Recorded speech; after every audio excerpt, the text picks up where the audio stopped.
कभी आपने सोचा है कि एक मक्खी किसी की जान बचा सकती है, या ये भी सोचा है कि सगी बहन अपने ही भाई के खून की साजिश कर सकती है? आज की ये कहानी आपको झकझोर देगी, क्योंकि ये जुर्म घर के अंदर हुआ है और कातिल भी घर के ही निकले हैं। आज रात को भी आना, सब सो जाते हैं आराम से। माँ, मक्खी गिर गई दूध में। मुझे लगता है इसने सब देख लिया है, कुछ करना होगा। 13 साल का है, एक पेचकस और थोड़ी रुई काफी है। माँ, क्या बहनें झूठ बोल सकती हैं? कभी नहीं, बहनें तो भगवान जैसी होती हैं बेटा। नेहा और रोहन अगली रात का पूरा प्लान बना चुके हैं। कैमरा झूम करता है आरव के मासूम चेहरे पर और अगले एपिसोड का सस्पेंस शुरू होता है। घर में फिर वही प्लान दोहराया जाता है। दूध में नींद की गोली सबको पिलाया गया, सोचते हुए आरव पर खास नजर रखनी होगी। लेकिन आरव अब पूरी तैयारी में है। वो दूध नहीं पीता। ये मन ही मन, मुझे सब पता है नेहा दीदी। झूठी जम्हाई लेकर आरव लेट जाता है और तकिए के नीचे एक छोटा रिकॉर्डर रख देता है। पकड़ इसे। दीदी, क्या कर रही हो? मत करो, मुझे कुछ मत। आरव का मुंह दबा दिया जाता है। नेहा पेचकस से आरव की ठोड़ी और गले में जोर से वार करती है। फिर रुई ठूंस दी जाती है आरव के मुंह में। आरव की आंखें खुली की खुली रह जाती हैं। उसकी मासूमियत खो जाती है। आरव उठ बेटा, क्या हुआ? हे भगवान। माँ आरव को उठाने आती है और उसे बेजान, ठंडा और नीला पड़ा पाती है। तभी पुलिस आती है।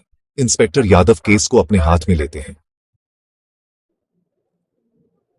खिड़की पर हल्के से जूते के निशान दिखाई देते हैं। बस माँ पिता बेसुध हो जाते हैं। आरव के ममेरे भाई सुमित को अलमारी में कुछ दिखता है, एक छोटा रिकॉर्डर। रिकॉर्डिंग ऑन की जाती है और उसमें आवाजें गूंजती हैं। रिकॉर्डिंग, जल्दी कर इसे, मुंह दबा, आवाज मत करने दे, अब रुई डाल, खत्म कर इसे। पुलिस के होश उड़ जाते हैं। सच आखिरकार सामने आ ही जाता है। हाँ साहब, मैंने मारा, लेकिन नेहा भी चाहती थी। सब उसी का प्लान था। नहीं, मैंने नहीं मारा, सब रोहन ने किया। तेरे भाई की मौत हादसा नहीं, कत्ल था, और कातिल तू है। तो ये आवाज किसकी है? जल्दी कर इसे खत्म कर दे।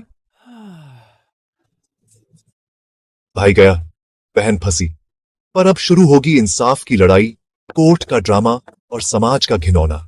सच, जिसने आरव को मारा, क्या वो जेल में चैन से रहेगा? बोल दे बेटी, तूने ऐसा क्यों किया?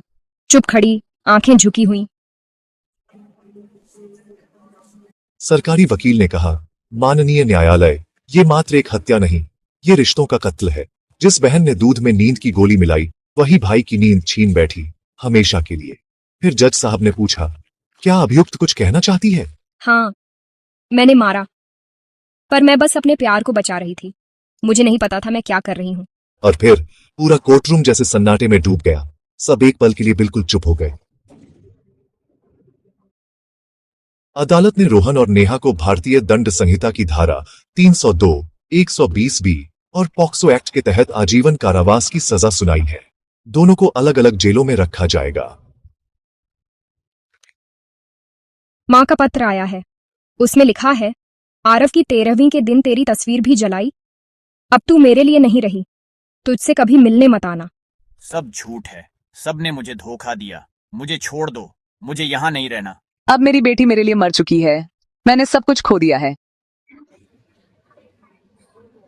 बेटा, तेरी बहन ने तुझे मार दिया, लेकिन तू जाते जाते अपना नाम अमर कर गया। औरतें फुसफुसाती हैं, ऐसी बेटी हो तो औलाद पैदा ही ना हो। रिश्तों की इज्जत करना जरूरी है, वरना जिस घर में बहन मसीहा होती है, उसी घर में वो कातिल भी बन सकती है।